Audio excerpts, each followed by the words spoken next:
Hello friends, कैसे हैं आप सब। ये हमारा दूसरा लेक्चर है जो हम लोग टॉप 1000 एमसीक्यू कर रहे थे उसका। तो हमने पहले वीडियो में 20 एमसीक्यू देखे थे। इसमें हम लोग 21 नंबर से शुरुआत करते हैं।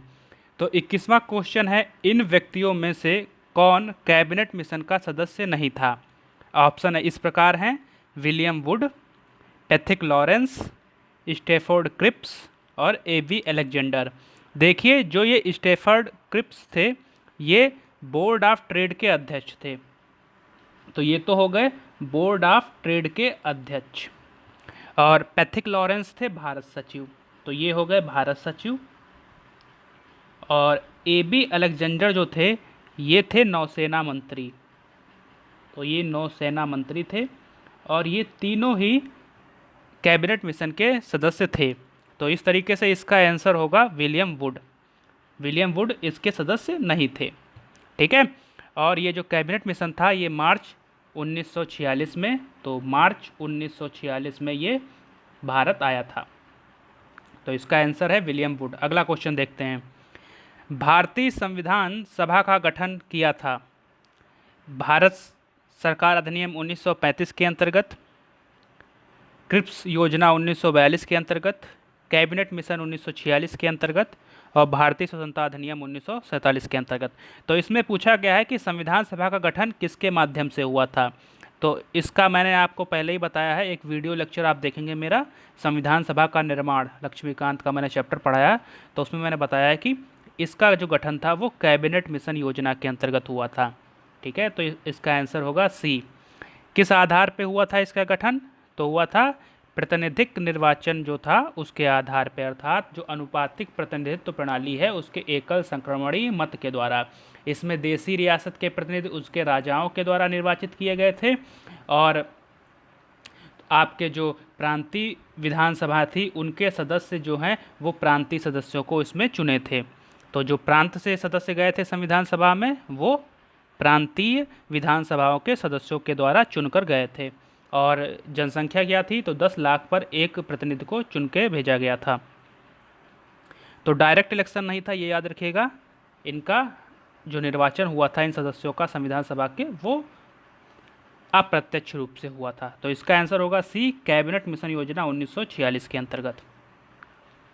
अगला क्वेश्चन है, 1946 में निर्मित अंतरिम सरकार में कार्यपालिका में परिषद के उपसभापति कौन थे? तो ऑप्शन इस प्रकार हैं: जवाहरलाल नेहरू, एस राधाकृष्णन, सी राजगोपालाचारी, डॉक्टर राजेंद्र प्रसाद। देखिए, 24 अगस्त 1946 को इस अंतरिम सरकार का गठन किया गया था, मतलब इसके गठन की घोषणा हुई थी 24 अगस्त 1946 को, और 2 सितंबर 1946 को इसने कार्यभार संभाला था। तो इसके पदेन अध्यक्ष जो थे वो वायसराय थे। तो जो अंतरिम सरकार थी उसमें जो कार्यपालिका थी उसके पदेन अध्यक्ष थे वायसराय, और इसके उपसभापति अर्थात वाइस प्रेसिडेंट जो थे वो थे जवाहरलाल नेहरू। तो इसको याद रखिएगा, आंसर ए है इसका, जवाहरलाल नेहरू। चलिए अगला क्वेश्चन देखते हैं। निम्नलिखित में से कौन अगस्त 1946 में गठित प्रथम अंतरिम राष्ट्रीय सरकार का सदस्य नहीं था? तो इसके ऑप्शन है इस प्रकार: सी Rajagopalachari, doctor Rajendra Prasad, doctor S Radhakrishnan, Jagjivan Ram. तो इसका आंसर देखते हैं। देखिए, जो सी राजगोपालाचारी थे वो इसमें शिक्षा मंत्री थे। ठीक है, तो ये थे शिक्षा मंत्री, तो ये ऑप्शन नहीं होगा। राजेंद्र प्रसाद को खाद्य एवं कृषि मंत्री बनाया गया था, ये खाद्य एवं कृषि मंत्री थे।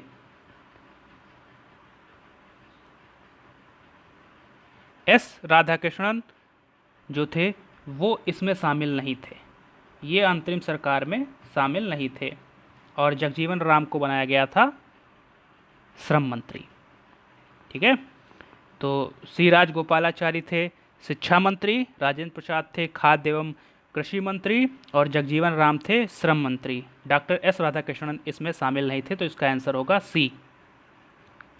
चलिए अगला भारत के लिए संविधान की रचना हेतु संविधान सभा का विचार निम्नलिखित में से सर्वप्रथम किसने प्रस्तुत किया था? ऑप्शन ए है स्वराज पार्टी ने 1934 में, कांग्रेस पार्टी ने 1936 में, मुस्लिम लीग ने 1942 में, सर्वदलीय सम्मेलन ने 1946 में। तो इसका आंसर होगा स्वराज पार्टी ने 1934 में। चलिए अगला क्वेश्चन देखते हैं। संविधान सभा में सदस्यों का चुनाव कैसे हुआ था? सीधे जनता द्वारा, दूसरा ऑप्शन है भारतीय राष्ट्रीय कांग्रेस के नामांकन द्वारा, तीसरा है भारतीय राज्यों के शासकों के नामांकन द्वारा, और चौथा प्रांतीय सभाओं द्वारा। तो हम जानते हैं कि संविधान सभा में सदस्यों का चुनाव हुआ था अप्रत्यक्ष रूप से प्रांतीय सभाओं के द्वारा ये सदस्य चुने गए थे। तो इसका आंसर होगा डी, प्रांतीय सभाओं द्वारा। देखिए सीधे जनता द्वारा मतलब प्रत्यक्ष निर्वाचन संविधान सभा में नहीं किया गया था। और भारतीय राष्ट्रीय कांग्रेस के नामांकन द्वारा, तो इससे सीधी से क्लियर हो रहा है कि केवल एक पार्टी के नामांकन से थोड़ा ना संविधान के सभा के सदस्य चुने जा सकते हैं। तो ये भी ऑप्शन सही नहीं है। चलिए अगला क्वेश्चन देखते हैं।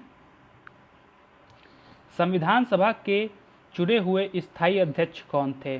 पहला ऑप्शन है भीमराव अम्बेडकर, दूसरा ऑप्शन है सच्चिदानंद सिन्हा, तीसरा ऑप्शन है डॉक्टर राजेंद्र प्रसाद, और चौथा ऑप्शन है एस राधाकृष्णन।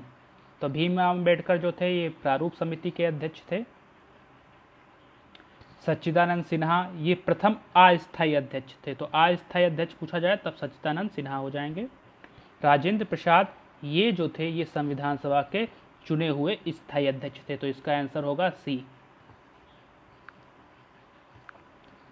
अगला क्वेश्चन देखते हैं। संविधान सभा की प्रथम बैठक की अध्यक्षता किसने की थी? राजेंद्र प्रसाद ने, भीमराव अम्बेडकर ने, सच्चिदानंद सिन्हा ने, या अबुल कलाम आज़ाद ने? तो जो पहली बैठक हुई थी जिसमें अस्थायी अध्यक्ष थे तो वो सच्चिदानंद सिन्हा की अध्यक्षता में हुई थी। ठीक है, तो उस समय अस्थायी अध्यक्ष इनको ही चुना गया था। फिर पहली बैठक में ही जो है स्थायी अध्यक्ष का चुनाव हो गया और उसमें राजेंद्र प्रसाद जी का नाम आया। लेकिन पहली बैठक की अध्यक्षता की थी डॉक्टर सच्चिदानंद सिन्हा ने। अगला क्वेश्चन है भारतीय संविधान सभा के उद्घाटन अधिवेशन की अध्यक्षता किसने की थी? तो ये रिपीट क्वेश्चन है, डॉक्टर सच्चिदानंद सिन्हा ने। अगला है भारत की संविधान निर्मात्री सभा के अध्यक्ष कौन थे? राजेंद्र प्रसाद, भीमराव अम्बेडकर, श्री अय्यर, पंडित जवाहरलाल नेहरू। तो इसका आंसर है डॉक्टर राजेंद्र प्रसाद। देखिए भीमराव अम्बेडकर थे प्रारूप समिति के अध्यक्ष, अय्यर जो थे वो प्रारूप समिति में एक सदस्य थे, और जवाहरलाल नेहरू इनके लिए मैंने आपको एक कोड बताया था SSR। तो SSR जहाँ पे आएगा वहाँ पे पंडित जवाहरलाल नेहरू की अध्यक्षता वाली समितियाँ आ जाएंगी। संघ संविधान समिति, और इसमें जो है प्रांतों जो राज्यों के लिए समिति थी वो R से हो जाएगी, संघ संविधान समिति S से हो जाएगी, और एक S से संघ शक्ति समिति हो जाएगी। ठीक है, तो इसका आंसर होगा राजेंद्र प्रसाद A। तो संविधान निर्मात्री सभा के अध्यक्ष थे डॉक्टर राजेंद्र प्रसाद। अगला क्वेश्चन है स्वतंत्र भारत की संविधान सभा के अध्यक्ष कौन थे? Bhimrao Ambedkar, Rajendra Prasad, C Gopalachari, KM Munshi. तो इसका सीधा आंसर होगा B, राजेंद्र प्रसाद। ये रिपीट क्वेश्चन है। अगला क्वेश्चन है भारतीय संविधान सभा की स्थापना की गई थी 10 जून 1946 को, 9 दिसंबर 1946 को, 26 नवंबर 1949 को, और 26 दिसंबर 1949 को।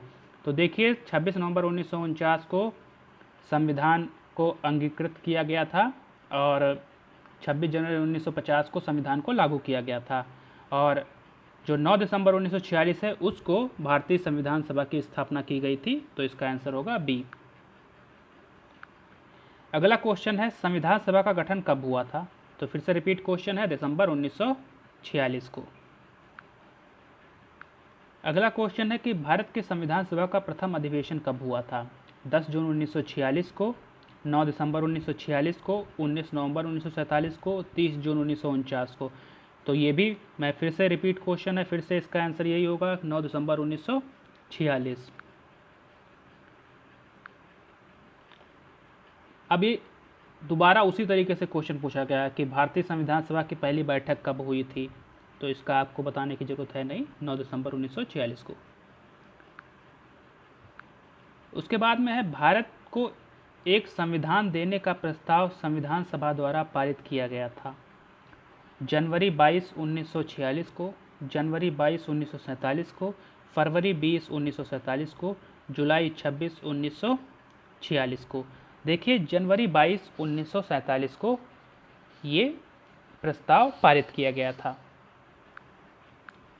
ये मेनली जो उद्देश्य प्रस्ताव है उसको पारित होने को बताता है। तो उद्देश्य प्रस्ताव जो पंडित जवाहरलाल नेहरू द्वारा प्रस्तुत किया गया था वो 13 दिसंबर 1946 को संविधान सभा में प्रस्तुत किया गया था और 22 जनवरी 1947 को ये संविधान सभा द्वारा पारित हुआ था। तो इसका आंसर होगा बी, 22 जनवरी 1947। संविधान सभा के सम्मुख संविधान की प्रस्तावना का प्रस्ताव किसने रखा? तो प्रस्तावना का प्रस्ताव रखा था जवाहरलाल नेहरू ने और इसे ही उद्देश्य प्रस्ताव भी कहते हैं। भीमराव अंबेडकर प्रारूप समिति के अध्यक्ष थे, BN राव संवैधानिक सलाहकार थे, महात्मा गांधी इसमें सम्मिलित नहीं थे। तो ये याद रखिएगा, संविधान सभा में महात्मा गांधी सम्मिलित नहीं थे। अगला क्वेश्चन है, संविधान सभा में उद्देश्य प्रस्ताव निम्न में से किस एक के द्वारा प्रस्तुत किया गया था? तो ये रिपीट क्वेश्चन है पंडित जवाहरलाल नेहरू द्वारा।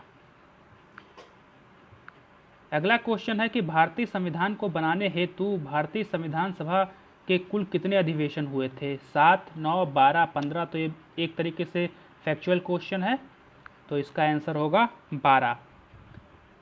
12 अधिवेशन हुए थे संविधान सभा के कुल संविधान को बनाने के लिए। ठीक है, तो इसको याद रखिएगा कि 12 अधिवेशन हुए थे। और संविधान सभा के निर्माण में, संविधान के निर्माण में 2 वर्ष 11 माह और 18 दिन लगे थे। चलिए अगला क्वेश्चन देखते हैं। भारत के संविधान के निर्माण में संविधान सभा को कितना समय लगा था? तो अभी मैंने आपको प्रीवियस क्वेश्चन में जो उसका डिस्क्रिप्शन बताया और इसमें आपको वही क्वेश्चन मिल गया, तो आप बता सकते हैं इसका आंसर सीधे से 2 वर्ष 11 माह 18 दिन। अगला क्वेश्चन है, निम्नलिखित में से संविधान सभा की संघ संविधान समिति का अध्यक्ष कौन था? भीमराव अंबेडकर, JB कृपलानी, जवाहरलाल नेहरू, अलादि कृष्ण स्वामी अय्यर। भीमराव अंबेडकर थे प्रारूप समिति के और अलादि कृष्ण स्वामी अय्यर प्रारूप समिति के सदस्य थे। एक JB कृपलानी ये इसमें शामिल नहीं थे। और ये जो मूल अधिकारों के लिए उप समिति थी उसके अध्यक्ष थे। तो मूल अधिकारों के लिए जो उप समिति थी उसके अध्यक्ष थे JB कृपलानी। जवाहरलाल नेहरू हैं संघ संविधान समिति के अध्यक्ष। तो इसका आंसर होगा सी, जवाहरलाल नेहरू से जुड़ी जो समितियां हैं उसका कोड है SSR, संघ संविधान समिति, संघीय जो शक्ति समिति है वो, और R राज्यों के लिए समिति, ये तीनों के अध्यक्ष थे जवाहरलाल नेहरू।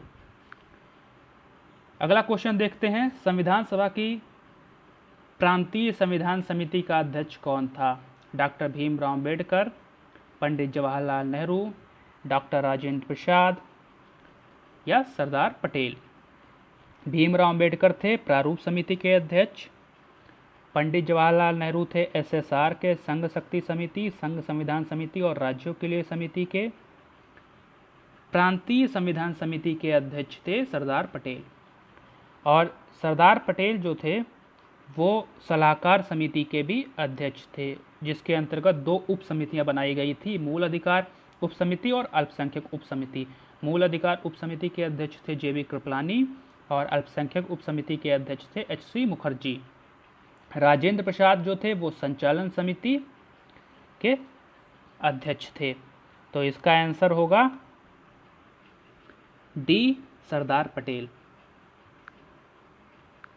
अगला क्वेश्चन है, भारतीय संविधान सभा की प्रारूप समिति के अध्यक्ष कौन थे? तो ये मैं आपको बता चुका हूँ कई बार, डॉक्टर भीमराव अंबेडकर। अगला क्वेश्चन है कि भारतीय संविधान सभा की प्रारूप समिति का अध्यक्ष कौन था? रिपीट है ये भी क्वेश्चन, डॉक्टर भीमराव अंबेडकर। संविधान सभा द्वारा स्थापित मूल अधिकारों और अल्पसंख्यकों हेतु सलाहकार समिति के अध्यक्ष कौन थे? पंडित नेहरू, सरदार पटेल, BN राव, अंबेडकर। अभी मैंने पीछे आपको बताया था, अगर आपने ध्यान से सुना होगा तो इसका आप आंसर दे सकते हैं। तो इसका आंसर होगा, जी हाँ सही आप सोच रहे हैं, सरदार पटेल। और इसके अंतर्गत 2 उप समितियाँ थी। एक थी मूल अधिकार उप समिति जिसके अध्यक्ष थे JB कृपलानी, और एक अल्पसंख्यक उप समिति थी जिसके अध्यक्ष थे HC मुखर्जी। चलिए अगला क्वेश्चन देखते हैं। डॉक्टर भीमराव अंबेडकर की अध्यक्षता में संविधान सभा की प्रारूप समिति में कितने अन्य सदस्य थे? 7, 6, 5, 4। तो अगर अंबेडकर को छोड़ दिया जाए तो 6 सदस्य थे। तो इस तरीके से टोटल 7 सदस्य हो गए। तो इसका आंसर होगा 6, बी। अगर 6 सदस्यों के नाम अगर आपको जानना है तो इस प्रकार थे: N गोपाला स्वामी अयंगर, अलादि कृष्ण स्वामी अय्यर, KM मुंशी, मोहम्मद सादुल्लाह, BL मित्र और DP खेतान। फिर BL मित्र की जगह पे N माधवराव आ गए थे और DP खेतान की मृत्यु हो गई थी, तब TT कृष्णमाचारी आ गए थे। ठीक है, तो इस तरीके से ये 6 सदस्य थे प्रारूप समिति के। संविधान पांडुलेखन समिति का निम्न में से कौन सदस्य नहीं था? पांडुलेखन मतलब प्रारूप। प्रारूप समिति का सदस्य कौन नहीं था? Mohammad Sadullah, KM Munshi, AK Iyer, Jawaharlal Nehru. मोहम्मद सादुल्लाह थे, जैसा कि आप जानते हैं।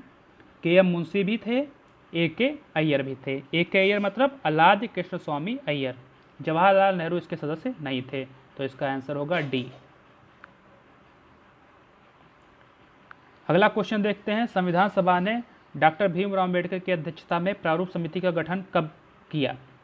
तो 13 दिसंबर 1946, 22 जनवरी 1947, 3 जून 1947 और 29 अगस्त 1947। तो इसका आंसर होगा डी, 29 अगस्त 1947। 3 जून की घटना भी महत्वपूर्ण है। 22 जनवरी 1947 को जो हमारा उद्देश्य प्रस्ताव था वो पारित हुआ था और 13 दिसंबर 1946 को उद्देश्य प्रस्ताव प्रस्तुत हुआ था। तो इस तरीके से इसका आंसर होगा डी, 29 अगस्त 1947। चलिए अगला क्वेश्चन देखते हैं। भारतीय संविधान के निर्माण के समय संवैधानिक सलाहकार कौन था? Bhimrao Ambedkar, Rajendra Prasad, BN Rao, KM Munshi. तो संवैधानिक सलाहकार थे BN राव। लास्ट क्वेश्चन है, भारतीय संविधान का प्रथम प्रारूप तैयार किया गया था? भीमराव अंबेडकर द्वारा, BN राव द्वारा, K संथानम द्वारा, KM मुंशी द्वारा। K संथानम ये वही संथानम समिति है जिसकी अनुशंसा पे CBI, CVC इत्यादि का गठन हुआ था। BN राव थे संवैधानिक सलाहकार और इन्हीं के द्वारा प्रथम प्रारूप तैयार किया गया था। तो इसलिए इसका आंसर होगा बी, BN राव द्वारा। तो इस तरीके से हम लोगों ने इस लेक्चर में देखे 30 बहुत ही इंपॉर्टेंट क्वेश्चंस। सो इस लेक्चर में इतना ही। धन्यवाद।